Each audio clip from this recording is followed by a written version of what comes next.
It's 2 a.m. and Abby Adler is on the phone with her lawyer, her hands shaking, as she's told to take a 15-year plea deal for a murder she swears she didn't commit. As a reader, you're already gasping. Our main character, Abby, is about to lose everything, locked in a cell for years. Who is Abby? Abby Adler is a 36-year-old marketing executive, smart, determined, and desperate for a baby, who's been through hell trying to become a mother. She and her husband, Sam, a logical, sweet-natured college math professor, have been on the roller coaster of infertility treatments and heartbreaking failed adoptions. Cue the storm. The book's blurb even teases, "She gave you a life. Now she wants yours," referring to the woman carrying Abby's child. Chilling, right? From the get-go, we know Abby's life has been hijacked, but let's rewind 1 year to before Abby was on the verge of freaking out on that call. 1 year earlier, Abby was on top of the world, or so it seemed. Picture her strutting into a baby shower thrown by her co-workers at the Madison Street advertising firm, decked out in a cute sundress, plastered with an artificial pregnancy bump. Yeah, she's not actually pregnant yet. Abby is married to Sam, her soulmate, and together they've dreamed of being parents for ages. The dark humor of her life? She's been working on a big campaign for baby products called Cuddles, under a tyrant boss named Denise Holt. Denise is the kind of boss who nitpicks everything you do, especially now that Abby's pregnancy might mean maternity leave. Abby's coworkers are celebrating her and Sam's pending parenthood at the shower, complete with goofy games and terrible baby shower prizes. Everything's going smoothly until it isn't. In a gut-wrenching moment, Abby's adoption call drops and her social worker has awful news. The adoption has fallen through. Bam. The festive scene goes silent. That fabulous baby shower of wine, cupcakes, and shower games abruptly turns into a nightmare. All her coworkers, and even some that dislike her, see Abby's face crumble. We feel her heartbreak right there. This was supposed to be their moment. The one nearly pregnant cake, the pink decorations, everything now feels like salt rubbed in an open wound. And as the readers discover, this scene is purposefully ironic. Her boss, Denise, is making Abby walk the walk on Cuddles baby stuff while crushing her dreams of having a baby. Sweet, right?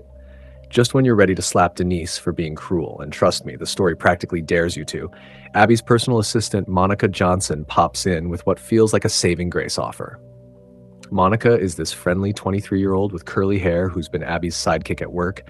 She quietly says something like, "Abby, hey, why don't I be your surrogate?"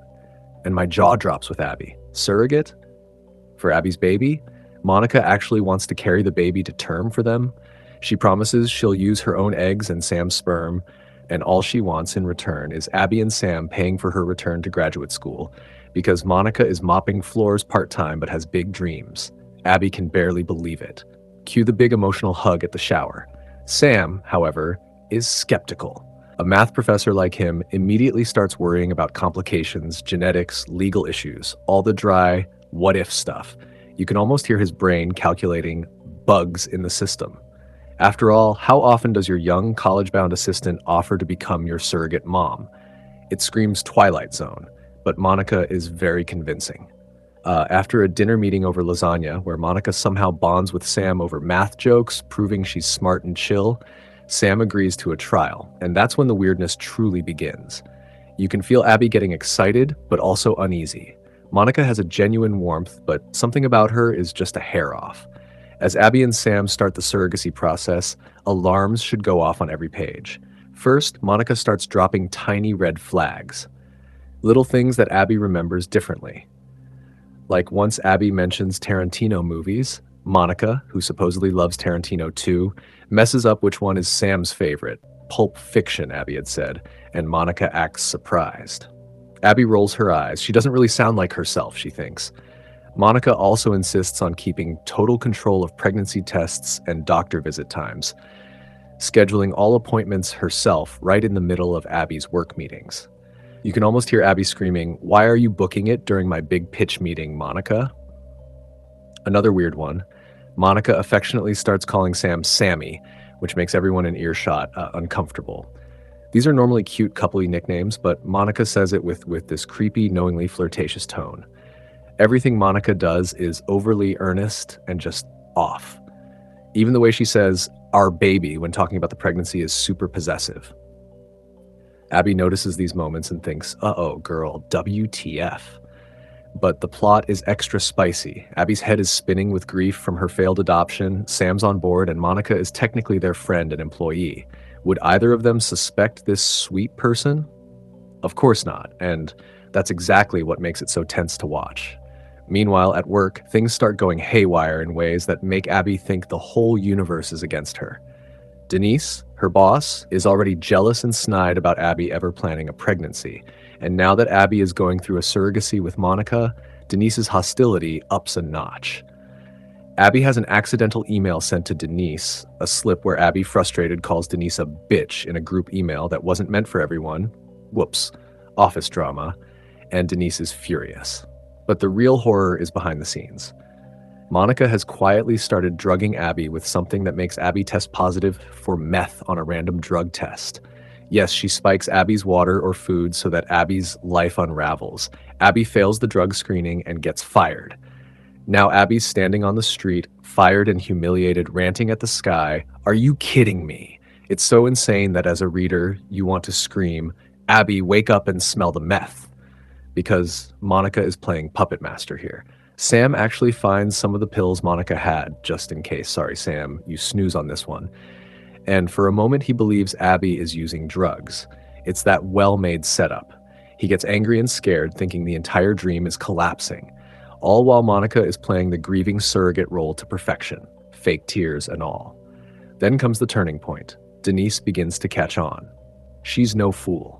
She finds some Adderall prescription pills in Monica's desk and suspects Monica is sabotaging Abby. What a smart cookie. Denise urgently calls Abby and tells her to come into the office after hours to discuss the Monica situation. Abby, still reeling from the firing, figures, okay, maybe Denise has caught Monica at last. Abby arrives alone because Sam hasn't been reached yet, expecting confrontation. But what she walks into is every horror movie cliche at once. The office lights flicker. There's a sick crunch of silence. And then Abby sees it. Blood. Everywhere. Denise's body sprawled on the floor. Her blood is pooled in a grotesque puddle, and there's Abby's own letter opener lying on the desk next to the body. The same letter opener Abby used earlier, when she'd absent-mindedly opened bills.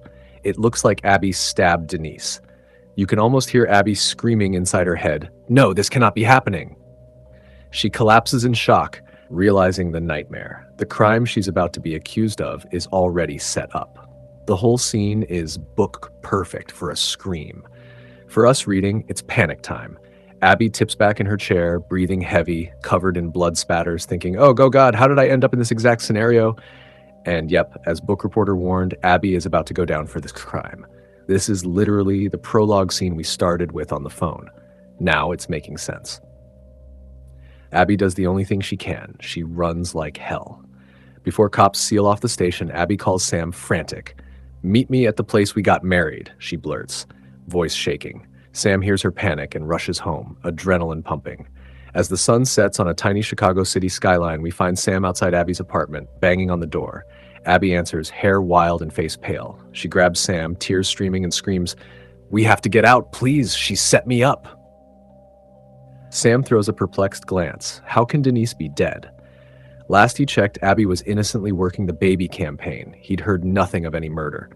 But Abby shows him a photo on her phone, the crime scene. Sam's knees nearly buckle. Now he joins the panic. They hurriedly shove clothes and essentials in a backpack. Abby is convinced cops will come for her any second. They will. So Sam drives. The city lights blur. Sirens wail in the distance as they escape. They decide to go on the run for a bit, find witnesses, find Monica, figure this out. Now in hiding in a sleazy motel, because trust me, she's not calling 911 yet, Abby's investigator instincts kick in. She's furious and desperate. Over the next days, Abby does some legwork, even with all this panic. She remembers Monica's social life. Monica said she lived with a college roommate named Chloe and that her mom was a saint in their suburban town. Abby finds Chloe on Instagram. Wait, that photo's been deleted since. Calls Monica's mom, the sweet lady from the book cover apparently, who sobs and swears Monica is wonderful. Something smells really fishy, so Abby goes deeper. She meets with Monica's coworker friends. One by one, her face falls even more. Chloe never existed, was just a paid actress. Monica's mom gets nervous on the phone. Old neighbors say Monica's family moved out years ago.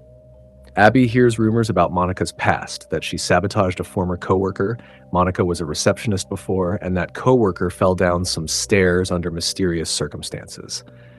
With each clue, Abby is like a detective picking up drop by drop of a dark truth. Monica's life is unraveling before Abby's eyes. Her claims of a perfect background are lies. Meanwhile, the news is looking for Denise's killer.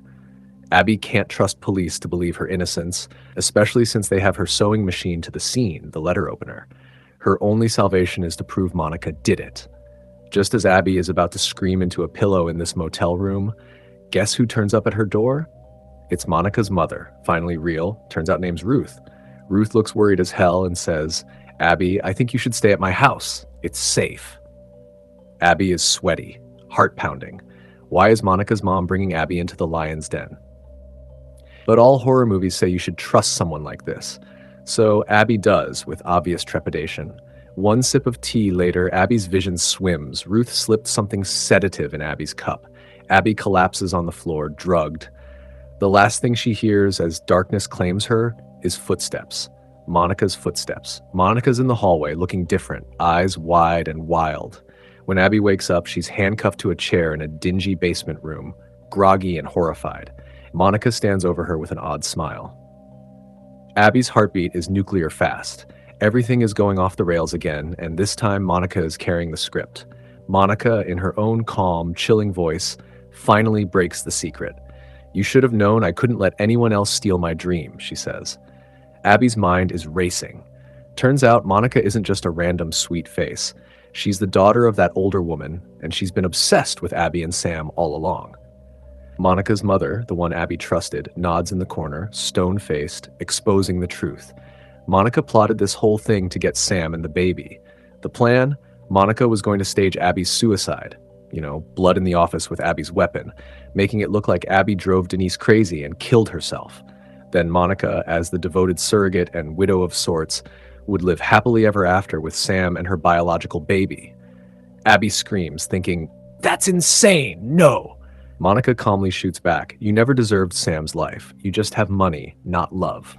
What a gut punch. Abby hears Monica's full plan. Basically, poison Abby at work, the pills, the fake meth test, frame her for murder, kill the mom, who conveniently was part of the cover story, so Monica ends up with the husband and baby. Abby's head is spinning. Monica even brags about training this plan since high school. She always wanted Sam, the smart, loving man. And oh yeah, that ex-secretary I heard about? Monica pushed her down the stairs years ago because the ex had been Sam's professor crush. It's a tiny detail, but a huge red flag. Monica had motive all along. Right when it looks like Monica has loaded her revolver to shoot Abby, Sam burst in. Turns out Sam tracked Abby's GPS from the phone call. Smart move. He opens fire with nothing but anger. Monica panics. Maybe on purpose, maybe by accident, we're not sure. But her finger slips. Bang! Monica's mother, Ruth, yells and falls. Next, Monica grabs for the gun too, but Sam tackles her slightly. In the struggle, Monica somehow shoots herself in the stomach. Both women collapse to the floor in shock and pain. Sam frantically calls 911. Within minutes, sirens wail again, but this time for a very different scene. Paramedics swarm. Monica and her mother are rushed to the hospital. Monica is comatose, barely hanging on. Ruth's alive, but badly wounded. It all happens so fast. One moment Abby was lip-locked into a nightmare. The next, the villains were neutralized, though in brutal fashion. Abby and Sam hold each other and breathe. They can finally exhale. The epilogue is quiet. Abby is back in her life, safe and recovering. The police arrive, but Abby has witnesses now. Sam, plus security footage from Denise's office, nails Monica for the frame. Monica's clothes in the basement, the planted evidence, etc. The jury thankfully believes Abby's account, seeing how bonkers Monica's scheme was. You needed a detective hat to follow it anyway. Abby and Sam apply to get legal custody of the baby, which is now healthy and screaming, of course, since Monica will never wake up. She's brain damaged. It's bittersweet. Monica's unborn child is their child now, the one Abby always dreamed of. They take the baby home, grateful and shattered. Abby sobs in Sam's arms. Heartbreak, relief, and maybe a bit of survivor's joy all tangled up. The final scene in my head: Abby tucks her son into a crib she made bright and safe, looking at Sam and realizing how lucky she is that at least this twisted nightmare ended with them together, baby in hand. Monica's gone, Denise is gone, but justice done, and Abby has her baby, though scarred by everything. The tagline: Monica had a dark, twisted secret, and yep, she did stop at nothing to get what she wanted. But Abby survived and now knows one fundamental truth: never trust the Monicas of the world too easily. So that's the crazy bonkers ride that is The Surrogate Mother. Every single detail from shattered baby showers to poisoned cups is revealed. It's a roller coaster from start to finish. Crazy question for you guys: would you ever let someone you trust carry your baby after hearing about Monica? How would you feel if you were framed? Drop a comment below and let me know your thoughts.